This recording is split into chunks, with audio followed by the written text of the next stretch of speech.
Nós vamos começar, nesse momento, convidando você, mais uma vez, você que tem acompanhado essa nossa série, a fazer aquele exercíciozinho de imaginação, ok? Tente se imaginar aí no início deste ano, não é no início de 2019, no início desse ano, início de 2018. Se você quiser fechar seus olhos até para a imaginação ficar mais nítida, né? Pode fazer isso, ok? Ao longo desse ano de 2018, quem são as pessoas que passaram pela sua vida? Quais receberam sua atenção? Quais você ignorou? Desprezou? Fingiu que não existiam?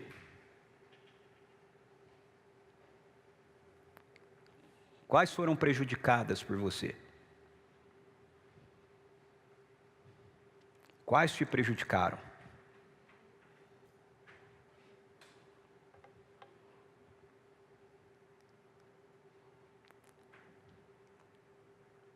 Essa é uma realidade que faz parte da nossa vida. Relacionamentos. Relacionamentos é uma das áreas mais tensas de nossa vida. Sim ou não? Não é verdade? Seja ela mais dentro do círculo menor, da nossa família, seja no nosso trabalho, seja no dia a dia, no trânsito, na hora que você tenta pegar uma vaga, não é? Quando você vai no shopping nessa época do ano, não é? Lotado, seja na vida de uma comunidade. Ao longo desse ano, assim como na maioria dos anos, aqui na nossa comunidade nós tratamos de muitos temas que procuraram mostrar para nós essa questão do relacionamento a partir do olhar de Deus para essa questão. É sempre uma alegria ver novas pessoas adentrando a vivência de uma comunidade. Pelo menos para mim, como pastor, é sempre uma alegria. É sempre uma tristeza ver imagens, como algumas que passaram aqui, fotos, vídeos, e perceber que gente que nós amamos, gente para quem nós nos doamos, não se encontram mais entre nós. Algumas vezes por motivos plausíveis. Uma mudança, seja dentro dessa dimensão da eternidade, seja para outra dimensão da eternidade. Outras vezes, por motivos que não justificam, frente à régua do reino de Deus. Por que nós temos tantas demandas nos nossos relacionamentos? Eu penso que seja por 3 motivos.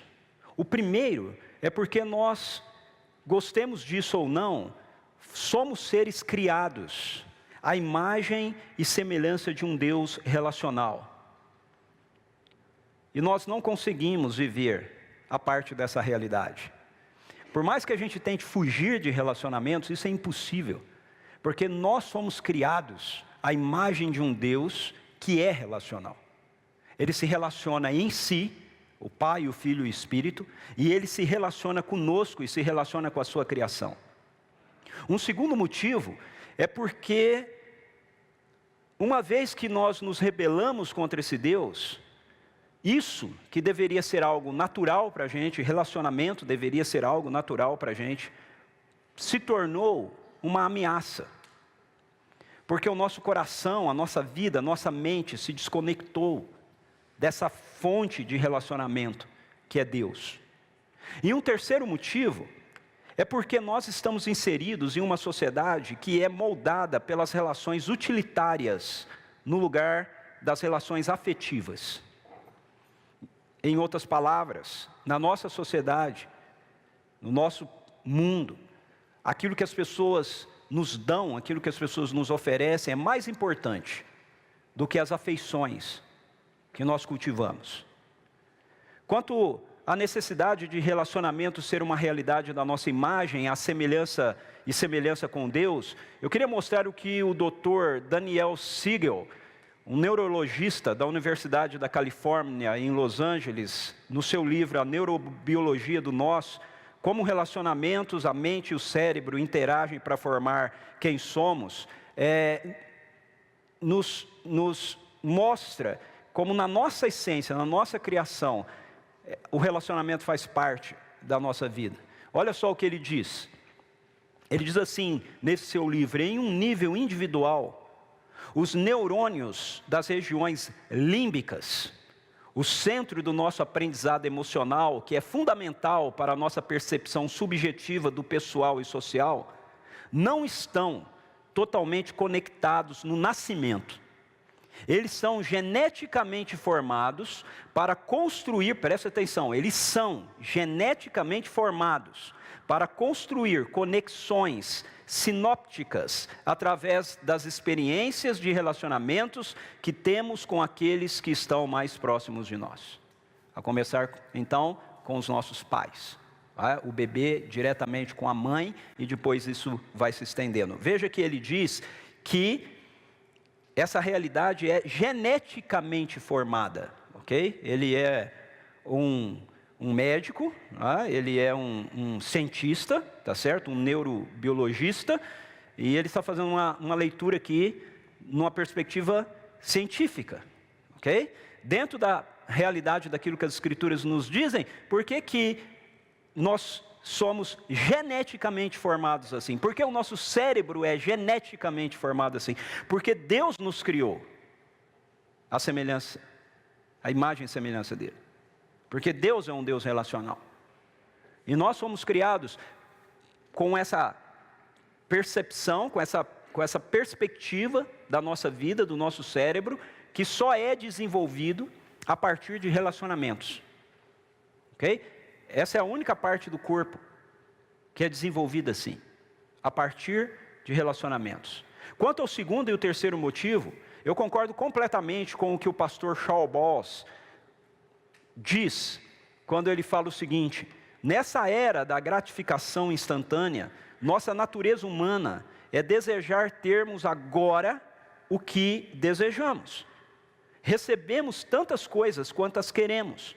Tudo pode ser entregue ou expedido a ponto que no mundo ocidental constantemente ignoramos relacionamento em prol da conveniência. Não é de se admirar que estamos mais sedentos por amor do que antes, do que nunca antes. O Shaul está certo, e a gente mencionou isso muitas vezes em séries nossas aqui, que nós vivemos baseados nessa relação utilitária, onde nós esperamos sempre receber do outro, e nós esperamos receber imediatamente. Mas relacionamentos, eles são construídos. Assim, o nosso desafio de hoje será o de contar os nossos dias para alcançarmos sabedoria no nosso trato com o outro. E aí eu queria convidar você a abrir a sua Bíblia em Romanos, se você estiver com ela aí, ou ligá-la em Romanos. Se você não tiver, nós vamos projetar aqui os textos mais importantes, ok? Mas em Romanos capítulo 12, versos 9 a 21, onde nós encontramos diretrizes dadas pelo Evangelho do Reino para como devemos nos relacionar com o outro que está em Cristo, o outro que ainda não está em Cristo e o outro que nos faz mal. Mas antes de nós abordarmos o texto propriamente dito, nós precisamos entender que as diretrizes que nós vamos ver aqui só nos são dadas e podem ser vivenciadas à luz da experiência de Romanos 12, 1 e 2, que diz o seguinte: portanto, irmãos, rogo-lhes pelas misericórdias de Deus, que se ofereçam em sacrifício vivo, santo e agradável a Deus. Este é o culto racional de vocês. Não se amoldem ao padrão deste mundo, mas transformem-se pela renovação da sua mente, para que sejam capazes de experimentar e comprovar a boa, agradável e perfeita vontade de Deus.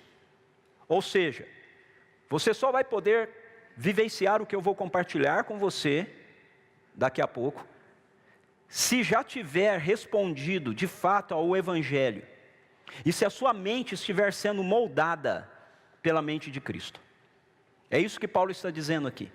Aquilo que ele vai dizer a partir desse momento, só pode ser prático na nossa vida, se o Evangelho, aquilo que nós ouvimos na cantata aqui com o nosso coral missional, a pessoa de Jesus, o que Ele fez, já for uma realidade na sua vida. E se essa realidade dele na sua vida estiver mudando a maneira de você pensar a sua vida, a maneira da gente pensar a vida. Então, como nós podemos alcançar sabedoria para o nosso relacionamento? Primeiramente, com o outro que está em Cristo.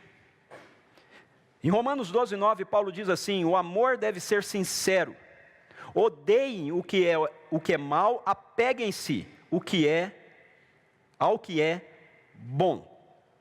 O princípio primário que será sustentado pelo apóstolo Paulo, inspirado pelo Espírito Santo aqui nesse texto, é que uma vez que nós somos alcançados por Jesus, nós estamos sendo agora moldados pelos seus pensamentos.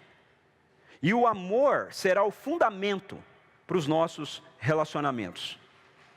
Então, quanto ao nosso relacionamento com outros seguidores de Jesus, com outras pessoas que são discípulos de Jesus, Paulo, nesse texto, nos ensina, a partir da orientação do Espírito Santo, a realmente sermos a família de Deus. Veja como ele descreve isso no verso 10, na primeira parte do verso 10, ele diz: dediquem-se uns aos outros com amor fraternal. Amor fraternal é amor entre irmãos. Então, o apóstolo Paulo está nos mostrando aqui, inspirado por Deus, pelo Espírito Santo, de que se nós somos alcançados pelo Evangelho, então nós fazemos parte de uma mesma família.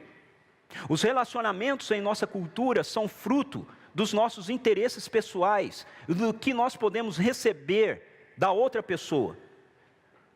Pense bem, mesmo na própria família carnal da gente, consanguínea da gente, muitas e muitas vezes, o que nós vemos são relacionamentos que estão fundamentados apenas no que é conveniente para alguma parte, útil para alguma das partes. O reino de Deus é uma família. O reino de Deus é uma família, de acordo com o apóstolo Paulo, que recebe o amor do Pai. E porque nós estamos seguros no seu amor, e porque nós estamos confiantes da nossa identidade de filhos e filhas, então nós estamos livres para poder amar de verdade uns aos outros com o amor do Pai. Então, a primeira orientação que nós recebemos aqui no que diz respeito aos nossos relacionamentos uns com os outros, se formos seguidores de Jesus, é que nós devemos nos ver de fato como a família de Deus, nos tratarmos como a família de Deus. A segunda orientação que Paulo nos dá é a de não promulgarmos disputas entre nós. Não promulgarmos disputas entre nós. Ele diz assim na parte seguinte do verso 10: prefiram dar honra aos outros mais do que a si próprios. Prefiram dar honra aos outros mais do que a si próprios. Na Bíblia nós encontramos muitas histórias de famílias que viviam em disputa interna. Por exemplo, Abraão e Ló, ok? Esaú e Jacó, José e os irmãos dele. Jesus conta uma parábola em Lucas capítulo 15, falando do pai que tem 2 filhos, um mais novo que vai embora e o mais velho que fica, e quando o mais novo retorna, o mais velho fica emburrado. Faz bico e quer dar birra, porque ele não quer entrar na festa, não aceita o retorno daquele. É muito comum em nossa sociedade haver disputas entre as pessoas. Disputas pelo melhor lugar, disputas pela melhor vaga, disputa por quem tem mais direito.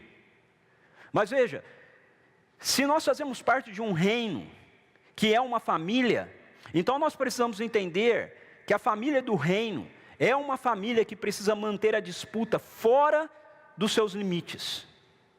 Essa não é uma realidade dentro do reino de Deus, porque nós somos criados na imagem e semelhança desse Deus que é relacional e que não tem nenhuma disputa entre eles.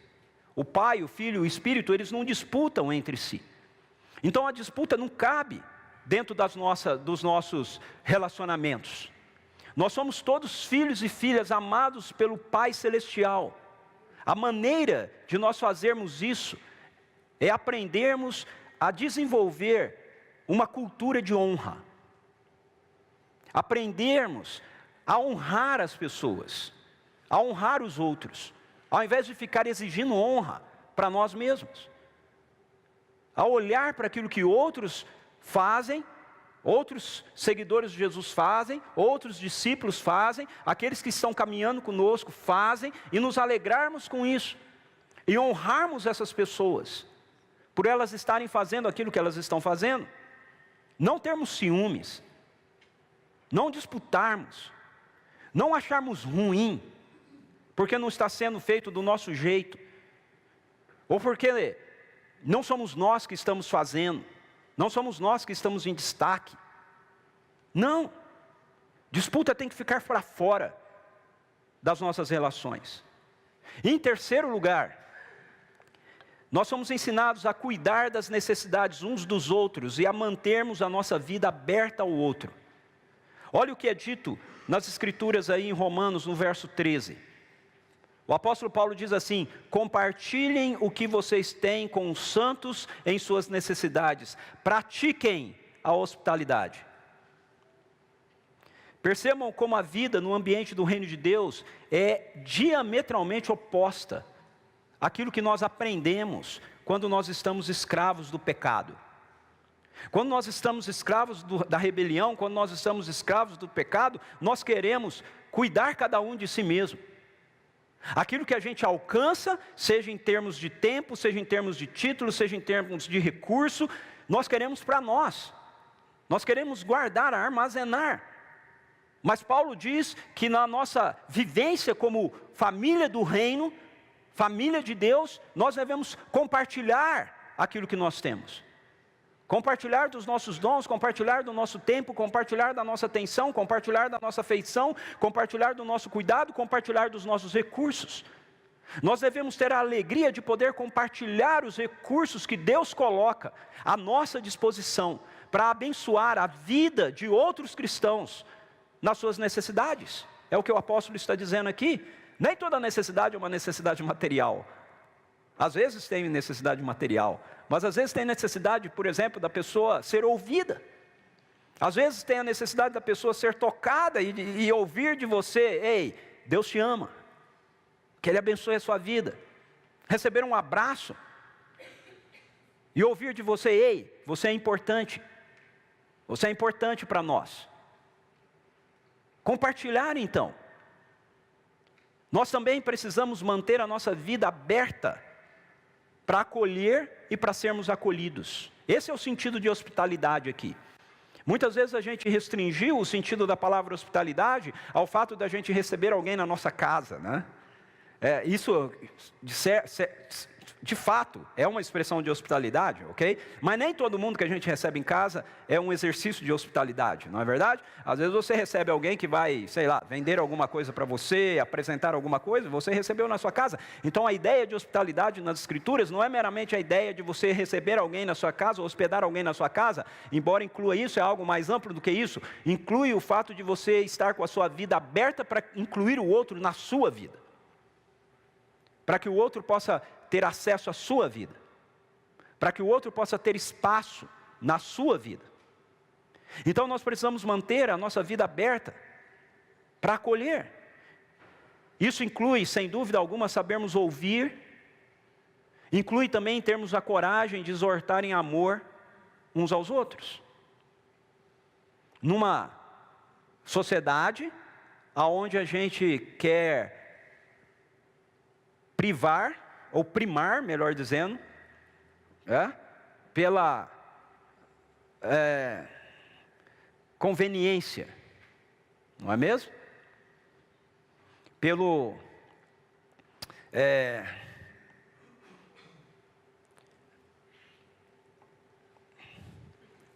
ok.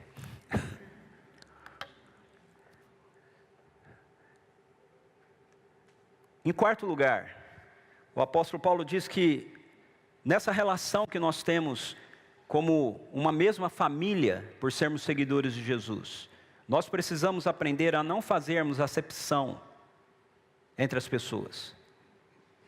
No verso 16, ele diz assim: tenham a mesma atitude uns para com os outros. Sabe, uma expressão muito comum dentro de certos ambientes de igreja é a expressão panelinha. Quem já ouviu essa expressão aqui? Panelinha. Levante a mão para mim. Ok. Ela se refere a grupos de pessoas que se fecham entre si e que não dão acesso a mais ninguém. Não é? É o grupo exclusivo. Por um lado, eu sempre entendi que não tem como a gente ter a vida da gente sem panelinha. Ok? É muito natural. Não tem como você fazer parte de um grupo de pessoas, numa igreja, ou seja, onde for, onde tiver mais que 10 pessoas, ok? E você conseguir ter o mesmo nível de relacionamento com todo mundo. Isso é impossível. É impossível. Então, para mim, o problema não é você ter panelinha, o problema é a panelinha ter tampa. Faz sentido? A panelinha ter tampa, não é? Ou seja, é só nós, ninguém que chega entra aqui nesse grupo. Geralmente essa postura, ela é fruto de uma visão distorcida que a gente ainda carrega, que foi impressa em nós pela desconexão.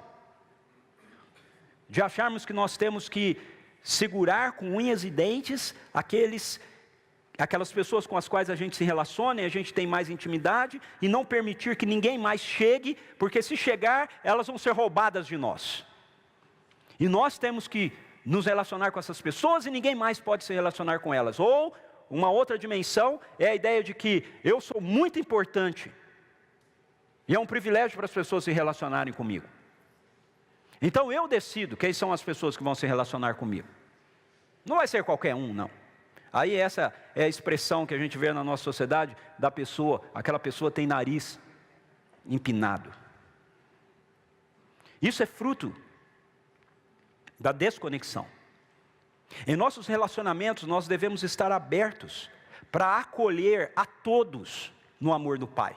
Nem todos vão ter um nível de intimidade, ok? Mas todos precisam ter nível de acesso.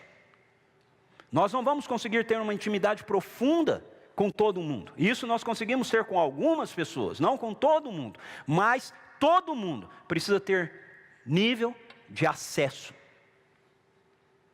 na família, na comunidade. Essas são então algumas orientações que o Espírito Santo de Deus nos dá através do apóstolo Paulo no que diz respeito a como nós devemos nos relacionar com o outro a partir da vida de Jesus que está em nós e da sua mente que está sendo formada em nós.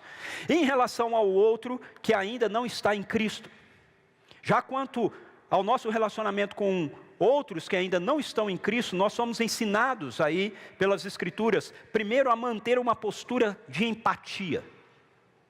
Sempre manter uma postura de empatia. Veja o que o verso 15 diz: alegrem-se com os que se alegram e chorem com os que choram. Isso não diz respeito apenas a uma postura assim dentro da família do reino. Isso diz respeito à nossa postura com qualquer pessoa com quem a gente se relacione. Obviamente inclui a gente, mas vai além da gente. A postura mais comum que nós encontramos na cultura ao nosso redor é a da inveja e ciúmes. O que faz com que as pessoas não se importem umas com as outras.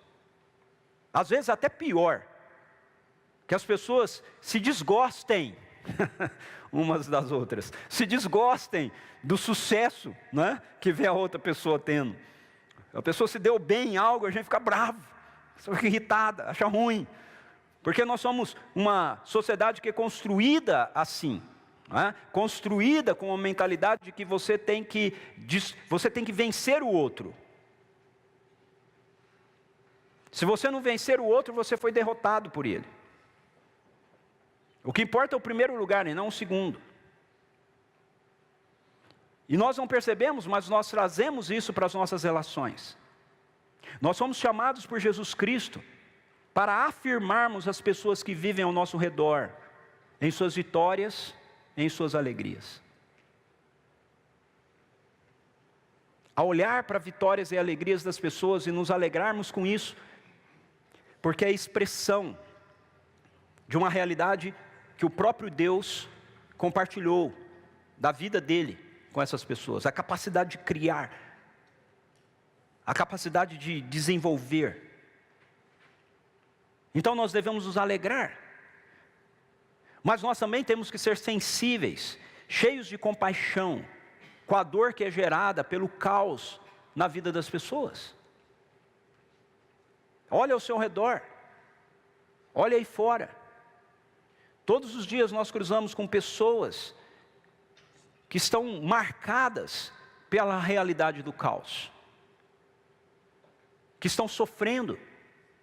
E nós somos chamados por Jesus, se somos seus seguidores, a sofrer com eles, a chorar com eles, a não dizer, ainda bem que isso não aconteceu comigo. Outra orientação que a gente recebe aí nas Escrituras, no que diz respeito ao nosso relacionamento com pessoas que ainda não descobriram que o Pai as ama, é manter uma postura de humildade. Continuando o verso 16, o apóstolo Paulo diz assim: não sejam orgulhosos, mas estejam dispostos a associar-se a pessoas de posição inferior. Eu conheço muitas pessoas, talvez você também conheça, eu conheço muitas pessoas que estão distantes de Deus e que têm resistência a Ele, resistência à igreja, mas não porque eles de fato não creiam em Deus, não é por causa de Deus. Muitas dessas pessoas nem fazem muita ideia de como é uma igreja, ok? Do que você vive numa igreja. Então por que elas são resistentes a Deus? Por que muitas vezes elas não podem ouvir a palavra igreja? Sabe por quê? Porque várias dessas pessoas estão fechadas por terem se deparado com determinados cristãos, ou determinadas pessoas que se afirmam cristãs, que têm uma postura soberba.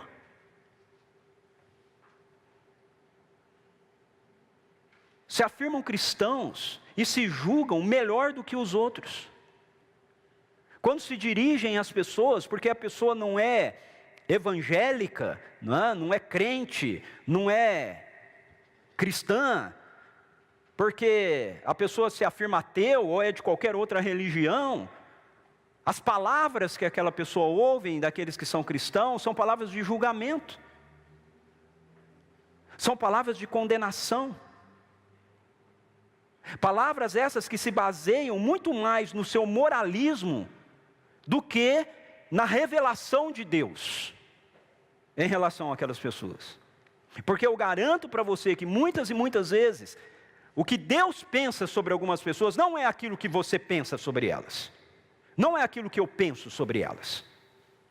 Eu estava uma vez em São Paulo numa padaria, dando um curso lá, e eu comia sempre nessa padaria. Um dia de manhã eu estava lá e chegou uma galera, uma turma de estudantes de arte, pessoal com alargador, com piercing para tudo quanto é lado, cheio de tatuagem, com câmeras na mão, celular, um monte de coisa assim, fumando.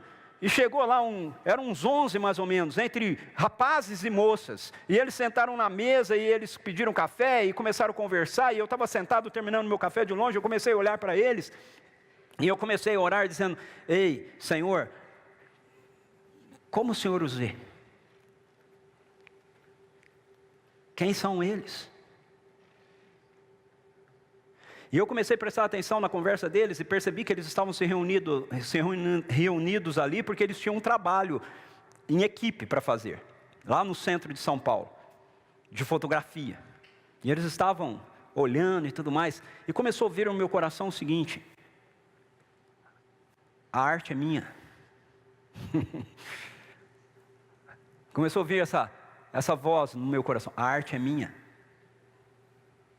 Eu me levantei para pagar a conta e passei pela mesa deles e falei: ei, galera, beleza? Como vocês estão? Tudo bem? Eles olharam para mim, todos com uma cara meio ressabiada, e eu disse para eles: ei, eu queria dizer algo para vocês, eu sou um seguidor de Jesus. Aí eles se armaram de vez, fecharam a cara assim, olharam e eu queria dizer para vocês que Deus me disse que ele está muito feliz com aquilo que vocês fazem, porque a arte é dele. E aí eles se desarmaram. Eles começaram a olhar para mim e falaram assim, falei, vocês vão fazer um trabalho, não é? Eles falaram, Eu falei, então, que Deus abençoe vocês no trabalho, que vocês tirem a melhor nota, ok? Ele está feliz com a arte que vocês têm, aquilo que vocês estão fazendo, Ele deu para vocês. Então, quando vocês fotografarem, quando vocês fizerem essas coisas, lembre-se disso. Isso foi um dom que o próprio Deus deu a vocês, ok? Jesus ama muito vocês, que Ele abençoe o seu trabalho, e fui embora. E aí, talvez você ouça isso, e você pense assim, mas a pessoa não é salva, ela vai para o inferno, ela está perdida, você não falou que Jesus morreu por ela? Pois é, mas Jesus morreu por elas, ok? Ele está mais interessado na salvação delas do que eu estou. E talvez essas minhas simples palavras tenham servido simplesmente para desarmá-los, para que numa próxima vez que eles encontrassem com alguém que tivesse a oportunidade de falar do Evangelho com eles pudessem se lembrar disso. Ei, lembra-se daquele cara esquisito que falou com a gente? Pois é, está aberto a Jesus. Você consegue entender isso? Eu tenho certeza que a maioria daqueles jovens, se não todos, tem algum amigo cristão, que eu espero ter o compromisso suficiente de falar de Jesus para eles. E aquilo que eu fiz, eu acredito que foi simplesmente demonstrar para eles uma quebra de barreira que muitas vezes as pessoas têm, que não é por culpa de Deus, e nem é por culpa diretamente da estrutura da igreja, ok? Ou da dinâmica da igreja, mas é por nossa culpa. A maneira que a gente olha para as pessoas, a maneira que nós as condenamos, a maneira que nós as julgamos. Nós precisamos aprender a olhar para as pessoas com os olhos de Jesus. Como seguidores de Jesus Cristo, nós precisamos manter o nosso coração aberto para nos assentarmos com aqueles que precisam de médicos, como Jesus fez. A terceira orientação que a gente recebe aqui é a de manter uma postura de dependência. Veja o fim do verso 16. As Escrituras dizem assim, não sejam sábios aos seus próprios olhos. Não sejam sábios aos seus próprios olhos. Esta é uma exortação que para mim diz respeito a uma vida missional. Se nós queremos viver entre aqueles que ainda não sabem como eles são amados pelo Pai, nós precisamos de uma mente renovada pelas realidades do alto. A gente não pode olhar as pessoas, as circunstâncias e as situações contando simplesmente com a nossa sabedoria humana. Nós precisamos da sabedoria do alto, nós precisamos depender do Espírito Santo, nós precisamos receber palavras de conhecimento que vêm do Espírito Santo sobre a vida das pessoas, nós precisamos receber palavras de sabedoria, palavras de discernimento para compartilharmos com as pessoas que estão ao nosso redor, a fim de que elas saibam que Deus as conhece e que Deus se importa com elas. As pessoas estão ansiosas por saber da sua vida, por saber se aquilo que elas vão decidir, aquilo que elas vão fazer, aquilo que elas vão escolher, está certo. As pessoas, por causa disso, procuram informações dessas coisas em lugares errados. Mas eu quero dizer para você que se você se rendeu ao Evangelho, se eu me rendi ao Evangelho, então o Espírito Santo de Deus habita em nós, e Ele nos traz da sabedoria de Deus. Ele nos traz palavra de sabedoria, palavra de conhecimento, para que a gente possa compartilhar com as pessoas, dizer, ei, Deus está olhando para a sua vida e Deus deseja que a sua vida se desenvolva nessa dimensão. Ei, você foi feito realmente para isso que você está querendo prestar vestibular. Confie nisso, creia nisso, vá adiante nisso. Afirmação que vem da parte do Espírito de Deus para nós, porque Ele está habitando em nós. Por fim, na nossa relação com os de fora, no verso 17, na sua segunda parte, o apóstolo Paulo nos ensina que nós precisamos manter uma vida exemplar. Ele diz assim, procurem fazer o que é correto aos olhos de todos. É fato que ao longo de toda a palavra de Deus e também pelo testemunho da história, que a palavra do Evangelho precisa vir embrulhada em uma embalagem bonita. Isso é uma realidade. Existe um ditado que diz: suas ações falam tão alto que eu não consigo escutar aquilo que você diz. Embora o nosso comportamento, sem o claro anúncio verbal do Evangelho e a manifestação do poder do Espírito, não se constitua em um testemunho do reino, por outro lado, o testemunho do Evangelho do reino fica comprometido sem uma vida que expresse a beleza do que nós estamos anunciando. A nossa vida precisa expressar a alegria, a paz, o amor, a sobriedade, o compromisso e etc. que nós anunciamos através do Evangelho. As pessoas precisam olhar para nós e as pessoas precisam ver isso em nós. Se nós falamos para as pessoas que Deus é um Deus de amor, as pessoas precisam chegar no nosso meio e elas precisam ver esse amor. Se nós falamos para as pessoas que Deus é um Deus que perdoa, as pessoas precisam experimentar o nosso perdão. Como é que elas vão acreditar nisso, se nós estamos falando que Deus é um Deus que perdoa e a gente não consegue perdoar? É por isso que Jesus, na oração do Pai Nosso, diz: Pai, perdoa-nos como o Senhor, como nós temos perdoado. Ok? Não é uma condicional, não é que se eu não perdoar, Deus não vai me perdoar. É uma lógica, ok? É uma lógica. Se eu estou falando de um Deus que perdoa, então a minha expressão para com o outro é perdão. As pessoas precisam ver em nós o efeito daquilo que nós proclamamos. É simples assim. Se nós proclamamos e as pessoas não veem em nós o efeito do que nós proclamamos, o que nós proclamamos é uma mentira. É por isso que nós precisamos do poder do Espírito Santo. Porque nós estamos testemunhando de um Deus que está vivo. Nós não estamos testemunhando de conceitos que estão escritos. Nós estamos testemunhando de um Deus que está vivo. Isso tem que estar aqui, tem que estar aí. Por fim, como deve ser a nossa relação com o outro que nos quer mal? E isso dentro, né, que não deveria ser assim, acabei de dizer, mas muitas vezes é, e fora, ok? Das nossas relações na igreja. Quanto ao nosso relacionamento com essas pessoas que nos desejam mal, ou pessoas que não gostam da gente, o que esse texto nos ensina é, primeiramente, que nós devemos abençoar os que nos perseguem por causa do Evangelho. Verso 14 diz assim: abençoe aqueles que os perseguem, abençoem e não os amaldiçoem. Se nós somos perseguidos porque nós fazemos o mal, não há virtude nenhuma nisso. Mas se nós proclamamos o Evangelho, se nós fazemos o bem, se nós manifestamos o poder do reino, e isso traz como consequência perseguição para a nossa vida, dentro do trabalho, na escola, dentro da nossa família, então nós devemos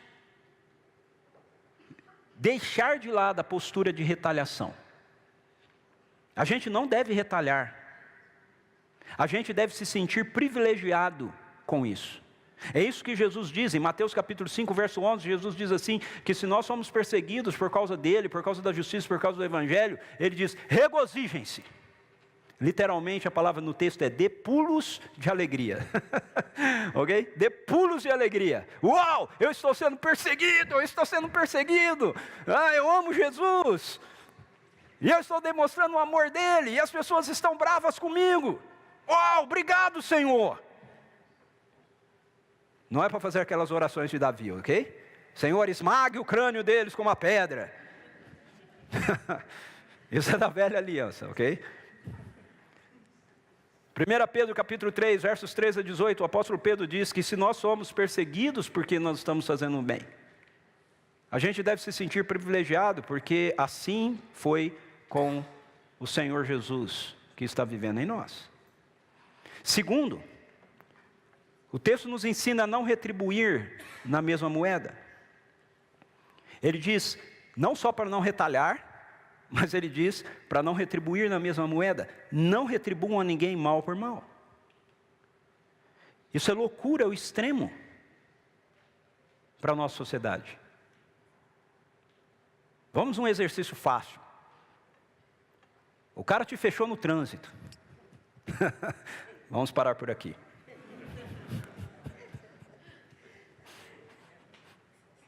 Eu quero lembrar você que quando esse texto foi escrito originalmente, os cristãos não estavam tomando fechada no trânsito. Eles estavam sendo levados para o Coliseu, para serem entregues a feras. Eles estavam sendo crucificados, queimados vivos. Por quê? Porque eles diziam, César não é o Senhor, Jesus é o Senhor. Roma não é um império eterno, o reino de Deus é. E eles sofriam por isso. A ordem do dia na nossa sociedade é que se você não retribui na mesma moeda, você é um fraco, você é um tolo, você é um ingênuo. Mas no reino de Deus, quando nós agimos baseados no amor, nós respondemos com o poder de Jesus às mais difíceis situações que nós enfrentamos no nosso dia a dia. Acredite em mim. Se o Evangelho é uma realidade para você, há um poder sobrenatural dentro de você, maior do que você imagina, maior. Você precisa deixar que ele flua de dentro de você. Há algo dentro de você que é mais potente, mais poderoso do que o incrível Hulk, sabe? Muito mais. O Hulk, o Banner, quando ele fica ameaçado, ele se transforma no incrível Hulk para enfrentar a ameaça. Há um poder maior dentro de você. Quando você está ameaçado, você pode deixar que a vida de Jesus flua de você, com um amor intenso, que vai constranger as pessoas. Isso não diz respeito a não buscarmos os nossos direitos quando são cabíveis, a gente vê isso nas Escrituras, mas isso diz respeito à postura que a gente deve tomar de não devolver na mesma moeda. Somos ensinados também, em terceiro lugar, aí, a sermos agentes da paz. Tem pessoas te perseguindo, tem pessoas querendo o seu mal. Paulo diz, façam todo o possível para viver em paz com todos. Jesus disse que os pacificadores são chamados de filhos de Deus. Se o Evangelho é uma realidade na nossa vida, nós somos pacificadores. E como pacificadores nós somos chamados de filhos de Deus. Sabe por quê? Porque Jesus é o príncipe da paz. Nós cantamos aqui, ou melhor, o coral cantou aqui. Ok? Jesus é o príncipe da paz. Quando nós estamos vivendo a partir da vida dele, o que promove, a nossa vida promove, é a paz do reino, em qualquer ambiente que nós estejamos, dentro da nossa casa, no trabalho, no trânsito, na vida em comunidade, aonde for. E por último, nós somos ensinados a abrir mão da vingança. O apóstolo Paulo diz, amados, nunca procurem vingar-se. Sabe aquele ditado? A vingança é um prato que se come frio, você conhece, né? Porque tem gente que fala assim, não vou retalhar. Mas deixa guardadinho lá, né? Para o momento oportuno. Mas as Escrituras dizem, não se vinguem. Deixem com Deus a ira. Pois está escrito, minha é a vingança, eu retribuirei, diz o Senhor. Ao contrário, se o seu inimigo tiver fome, dele de comer. Eu quero lembrar você aqui que originalmente o inimigo aqui era o romano, o soldado romano, ok? Se o seu inimigo tiver fome, dele de comer, se tiver sede, dele de beber. Fazendo isso, você amontoará brasas vivas sobre a cabeça dele. Não se deixem vencer pelo mal, mas vençam o mal com o bem. A questão final que fica em relação a todas essas atitudes para quem nos quer fazer o mal é: mas e a justiça? Como é que fica a justiça? Como ficará essa pessoa? Ela me fez tão mal.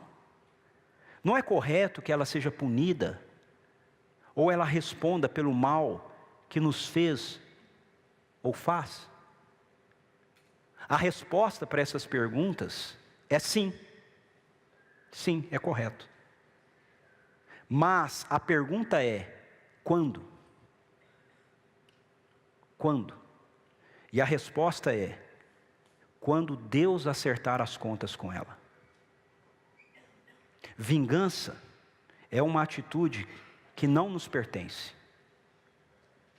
Sabe por que a vingança não nos pertence? A vingança não nos pertence porque todos nós, a começar de mim, somos merecedores da ira e da vingança de Deus. Nós o traímos. Nós fazemos isso todos os dias.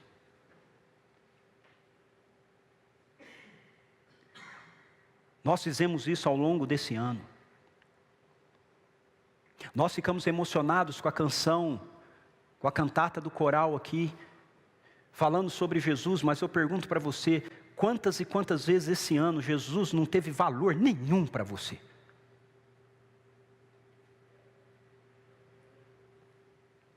Para mim, para nós. Quantas vezes as nossas escolhas e as nossas opções, por aquilo que deve ser prioridade para a nossa vida, passaram longe do coração de Jesus. E como Deus lida com isso? Com misericórdia e graça. Não com o nosso desempenho. Não dizendo, ei, vocês vão ter que melhorar muito aí, galera, para receber minha bênção. Não, na eternidade. Antes de dizer haja luz, Ele disse haja graça. E é assim que Ele lida comigo e com você. Sua graça, nos dada, nos ofertada através de um menino que nasceu. O príncipe da paz. Que carregou sobre ele a nossa rebelião. E nos tornou a justiça de Deus. Assim devemos tratar os que nos querem o mal. Pois ao fazermos assim, de acordo com aquilo que nós lemos aqui, sabe o que acontece? O fogo do Espírito Santo arderá em suas consciências, trazendo arrependimento. Porque é isso que acontece com a gente. Diante da graça inescrutável de Deus, infinita de Deus, o fogo do Espírito arde na minha mente, no meu coração, e eu digo, Jesus, eu quero o Senhor. Eu quero o Senhor. Mais do que qualquer outra coisa na minha vida, eu quero o Senhor. A única maneira de vermos o nosso relatório final sobre relacionamentos nos conduzir de fato para uma nova postura, essa é a meta do nosso coração, for de fato a vida que leve o Senhor e o seu amor a sério. Veja o que Paulo coloca nos versos 11 e 12, nunca lhes falte o zelo, sejam fervorosos no Espírito, sirvam ao Senhor, alegrem-se na esperança, sejam pacientes na tribulação, perseverem na oração. A transformação de nossos relacionamentos não está baseado em nossos esforços para tentarmos sermos melhores com as pessoas.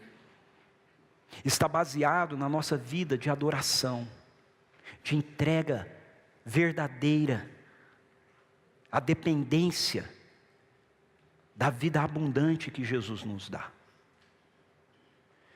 Diante do apresentado, que decisões você precisa tomar em sua própria vida em relação aos outros?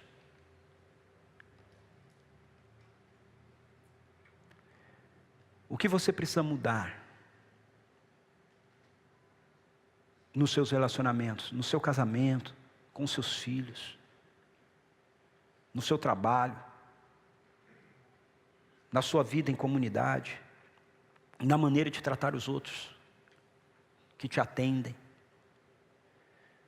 O que você precisa deixar de lado?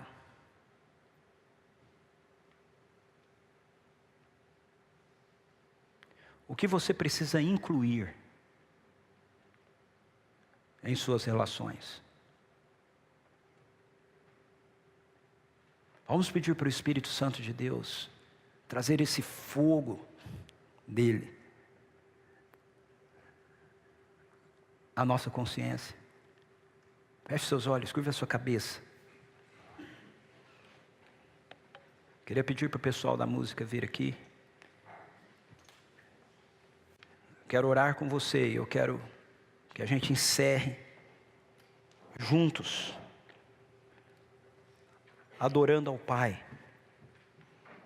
ao Filho e ao Espírito Santo.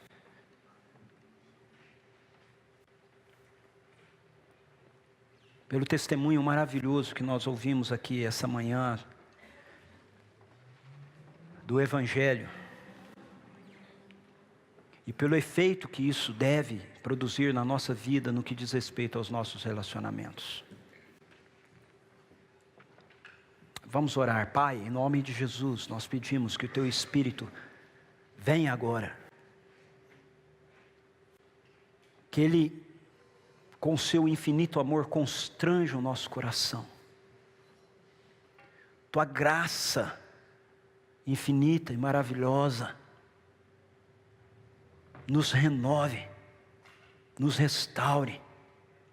Senhor, eu peço em nome de Jesus que o poder do Senhor quebre as cadeias, as barreiras que nós criamos para os nossos relacionamentos.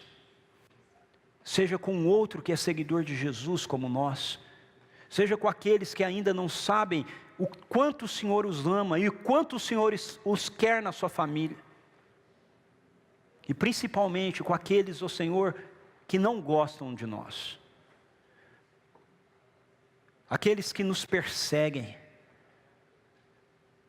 porque te amamos. Ou aqueles que resistem a nós, porque nós erramos realmente com eles em algum momento. Deus, quebre o nosso coração, para que a vida abundante do Seu Filho, a mente dEle, se manifeste através de nós. Faça isso assim, e a Ti nós queremos dar toda a honra, toda a glória, todo o louvor, agora e sempre. Amém.